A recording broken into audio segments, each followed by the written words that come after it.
नमस्कार, आप देख रहे हैं विंध्या टाइम्स और मैं हूं आपके साथ स्वाति। भोपाल में 2 बेटों को जहर देकर मारने के बाद दंपति के सुसाइड मामले में 5 आरोपियों को गिरफ्तार किया गया है।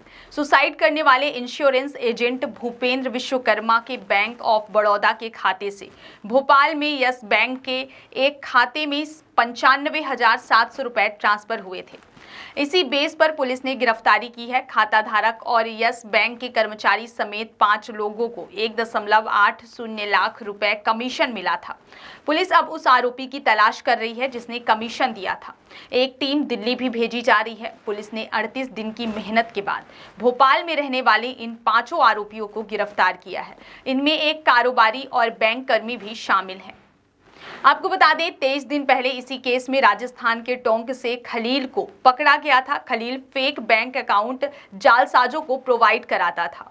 उसने 40,000 रुपए में जालसाजों को अपना खाता किराए पर दिया था। भूपेंद्र पत्नी और 2 बेटों के साथ भोपाल के रातीबड़ में रहते थे। वे मूल रूप से रीवा के अंबा के रहने वाले थे। उनके माता पिता रीवा में ही रहते हैं, पेशे से किसान हैं। आपको बता दें, भोपाल से शारिक बेग उम्र 25 वर्ष, पुत्र मुश्ताक अरवालिया, मोहम्मद उबेज खान उम्र 27 वर्ष, पुत्र शफीक खान, अरशद बेग उम्र 29 वर्ष, पुत्र जाहिर बेग, इस्लामपुर तलैया शाहजहां उर्फ शाजी खान उम्र 31 वर्ष, पुत्र नासिर खान, कमला पार्क, फरहान रहमान उम्र 30 वर्ष, पुत्र रिजवान रहमान, सब्जी मंडी के पास New Ashok Garden. Cyber police की जांच में सामने आया कि भूपेंद्र के बैंक ऑफ बड़ौदा के खाते से रुपए हमीदिया रोड स्थित यश बैंक की ब्रांच में अमायरा ट्रेडर्स के खाते में ट्रांसफर किए गए थे।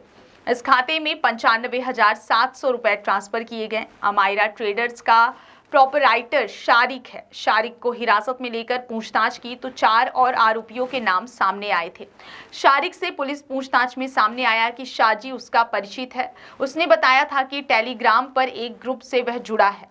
यहाँ कुछ लोग ऑनलाइन कारोबार में इन्वेस्ट कर लाखों रुपए कमा रहे हैं। इस ग्रुप से जुड़ने के लिए करंट अकाउंट होना जरूरी है।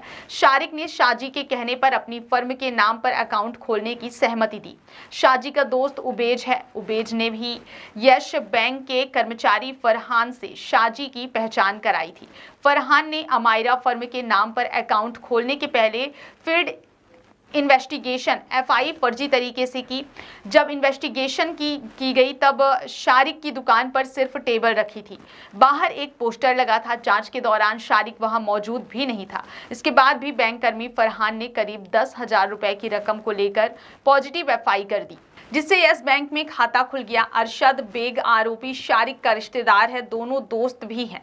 भूपेंद्र के अकाउंट से शारिक के करंट अकाउंट में आई रकम को अरशद ने निकाला था। अमायरा ट्रेडर्स की दुकान में लगाए बैनर और टेबल को उसी ने एफआई से पहले अरेंज किया था। इस फर्जीवाड़े में शाजी मीडिएटर था। वहीं टेलीग्राम ग्रुप पर आरोपियों के संपर्क में रहता था। उनके दिशा निर्देशों को दूसरे आरोपियों तक पहुंचाता था। नीलबढ़ की शिव विहार कॉलोनी निवासी 38 वर्षीय भूपेंद्र विश्वकर्मा ने 12-13 जुलाई की रात अपने 2 बच्चों ऋषिराज और ऋतुराज को कोल्ड ड्रिंक में जहर देने के बाद पत्नी ऋतु के साथ फांसी लगाकर खुदकुशी कर ली थी। भूपेंद्र टाटा एआईजी कंपनी में काम करते थे। पुलिस ने मौके से एक सुसाइड नोट भी बरामद किया था। एक्स्ट्रा इनकम और एक्स्ट्रा काम के लिए भूपेंद्र ऑनलाइन जॉब भी कर रहे थे। इस बीच उन्होंने ऑनलाइन लोन ले लिया था। लोन ऐप कंपनी के एजेंट 17 लाख रुपए की रिकवरी के लिए उन्हें प्रताड़ित करने लगे थे, जिससे तंग आकर उन्होंने अपने बच्चों के साथ पत्नी सहित आत्महत्या कर ली। बहुत बहुत धन्यवाद।